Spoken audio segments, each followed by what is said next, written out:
আপোনালোকে চাই আছে টাইম এৰ ষ্টুডিঅ'ত মই শৰৎ গান আৰু লৈ আহিছো আন এক গুৰুত্বপূৰ্ণ খবৰ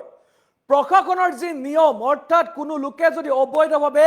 দখল কৰি আছে বনাঞ্চলৰ ভূমি যদি দখল কৰি আছে সেইসমূহ লোকক উচ্ছেদ কৰা হ'ব আৰু এইবাৰ প্ৰশাসনৰ বৃহৎ উচ্ছেদ অভিযান চলিব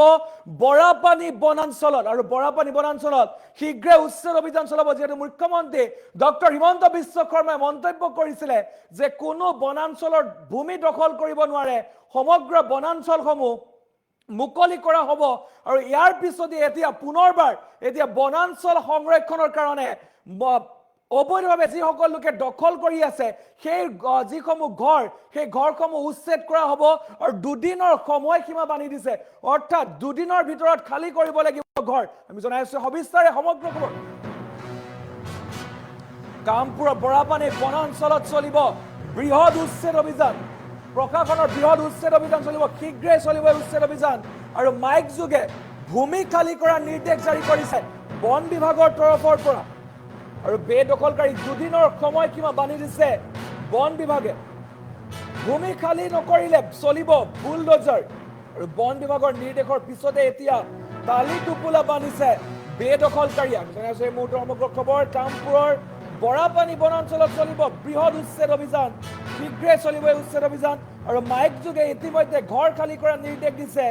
ভূমি খালী কৰাৰ নিৰ্দেশ দিছে আৰু বেদখলকাৰী দুদিনৰ সময়সীমা বান্ধি দিছে আৰু ভূমি খালী নকৰিলে বুলডোজাৰ চলাৰ হুংকাৰ দিছে আৰু বন বিভাগৰ নিৰ্দেশৰ পাছতে এতিয়া তালি টোপোলা বান্ধি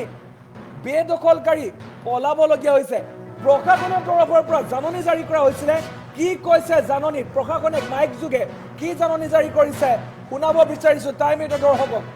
ইয়াৰ দ্বাৰা আপোনালোকক জনোৱা হৈছে কামপুৰ বনাঞ্চলিক কাৰ্যালয়ৰ অন্তৰ্গত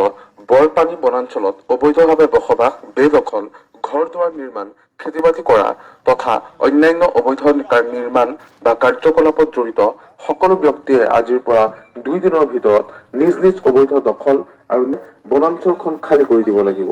উল্লেখযোগ্য যে সংৰক্ষিত সুৰক্ষিত বনাঞ্চলৰ ভিতৰত এই ধৰণৰ অবৈধ দখল নিৰ্মাণ আৰু কাৰ্যকলাপ অসম বন আইন 1891 ধাৰা 24 আৰু 25 বিধান অনুসৰি বেআইনী বুলি গণ্য কৰা হয় সেয়ে নিৰ্ধাৰিত সময়সীমাৰ ভিতৰত বনাঞ্চল খালী নকৰিলে প্ৰচলিত আইন আৰু নিয়ম অনুসৰি তথা মাননীয় গুৱাহাটী উচ্চ ন্যায়ালয়ৰ নিৰ্দেশনা অনুসৰি বন বিভাগ আৰক্ষী বিভাগ আৰু জিলা প্ৰশাসনৰ তৰফৰ পৰা উচ্ছেদ অভিযান চলোৱা হ'ব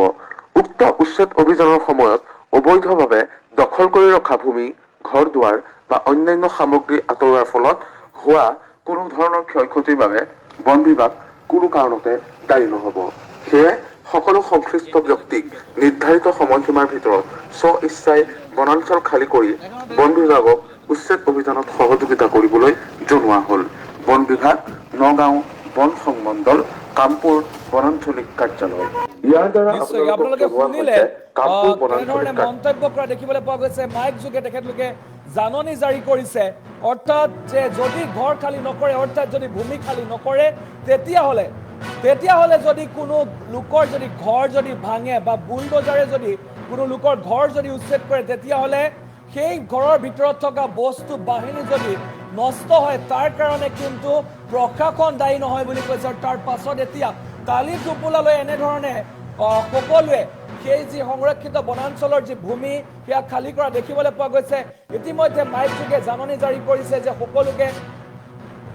যি বৰাপানী বনাঞ্চল সেই বনাঞ্চল এৰি যাবলৈ কৈছে সকলোকে নিজৰ ঘৰ দুৱাৰ এৰি যাবলৈ কৈছে আৰু তাৰ পাছতে এতিয়া প্ৰতিগৰাকী লোকে নিজৰ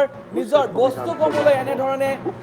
ভূমি খালী কৰি যোৱা দেখিবলৈ পোৱা গৈছে যিহেতু ইয়াৰ পূৰ্বেও বহু ঠাইত উচ্ছেদ অভিযান চলিছিলে বৃহৎ উচ্ছেদ অভিযান চলা দেখিবলৈ পোৱা গৈছিলে তাৰ পাছত কিছুদিনৰ কাৰণে যদিও বন্ধ আছিলে পুনৰ এতিয়া কামপুৰৰ বৰাপানীৰে বৃহৎ উচ্ছেদ অভিযান চলাবলৈ আগবাঢ়িছে বৰাপানী বনাঞ্চলত চলিব বৃহৎ উচ্ছেদ অভিযান যিহেতু আজি বহু বছৰ ধৰি বহু লোকে অবৈধভাৱে দখল কৰি আছে বৰাপানী বনাঞ্চলৰ ভূমি আৰু তাৰ পাছত এই খবৰ লাভ কৰাৰ পাছতে এতিয়া প্ৰশাসন হস্তমোৱা দেখিবলৈ পোৱা গৈছে প্ৰশাসনৰ লোকে এতিয়া ইয়াৰ ওপৰত বৃহৎ একশ্যন লোৱা দেখিবলৈ পোৱা গৈছে আৰু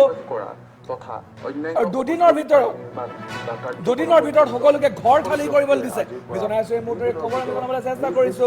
দুদিনৰ ভিতৰত ঘৰ খালী কৰাৰ নিৰ্দেশ দিছে অবৈধভাৱে দখল কৰি থকা যি ভূমি সেই ভূমি খালী কৰিবলৈ দিছে আৰু তাৰ কাৰণে নিৰ্মাণ আৰু তাৰ কাৰণে প্ৰশাসনে নিৰ্দেশনা জাৰি কৰিছে আৰু লগতে কৈছে যে প্ৰশাসনে যদি কোনো লোকে ঘৰ খালী নকৰে বা যদি কোনো লোকে ঘৰ খালী নকৰাকে থাকে তেতিয়াহ'লে যদি প্ৰশাসনে এই ঘৰসমূহৰ ওপৰত যদি বুলডোজাৰ চলাই বা তেখেতলোকৰ যদি বস্তু বাহিনী নষ্ট হয় তাৰ কাৰণে কিন্তু প্ৰশাসন দায়ী নহয় বুলি কৈছে আৰু এতিয়া সকলোৰে মাজত হাহাকাৰ পৰিৱেশৰ সৃষ্টি হৈছে সকলোৱে ঘৰ বাৰী এৰি এতিয়া সেই ঠাই ত্যাগ কৰা দেখিবলৈ পোৱা গৈছে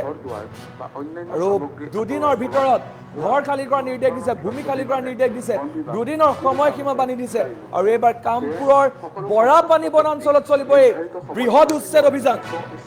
বনাঞ্চল খালী কৰি বন বিভাগক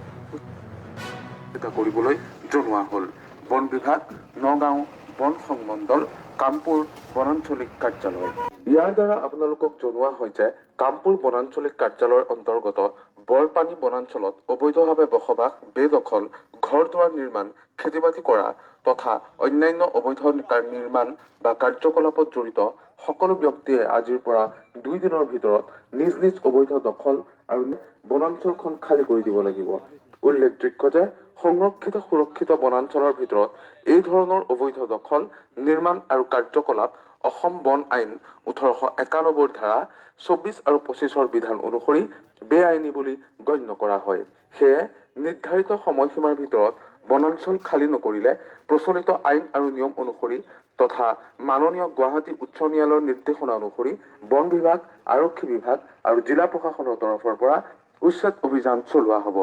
উক্ত উচ্ছেদ অভিযানৰ সময়ত অবৈধভাৱে দখল কৰি ৰখা ভূমি ঘৰ দুৱাৰ বা অন্যান্য সামগ্ৰী আঁতৰোৱাৰ ফলত হোৱা কোনো ধৰণৰ ক্ষয়ক্ষতিৰ বাবে বন বিভাগ কোনো কাৰণতে দায়ী নহ'ব সেয়ে সকলো সংশ্লিষ্ট ব্যক্তিক নিৰ্ধাৰিত সময়সীমাৰ ভিতৰত স্ব ইচ্ছাই বনাঞ্চল খালী কৰি বন বিভাগক উচ্ছেদ অভিযানত সহযোগিতা কৰিবলৈ জনোৱা হ'ল বন বিভাগ নগাঁও বন সংমণ্ডল কামপুৰ বনাঞ্চলিক কাৰ্যালয় ইয়াৰ দ্বাৰা আপোনালোকক জনোৱা হয় যে কামপুৰ বনাঞ্চলিক কাৰ্যালয়ৰ অন্তৰ্গত বৰপানী বনাঞ্চলত অবৈধভাৱে বসবাস বেদখল ঘৰ দুৱাৰ নিৰ্মাণ খেতি বাতি কৰা তথা অন্যান্য অবৈধ নিৰ্মাণ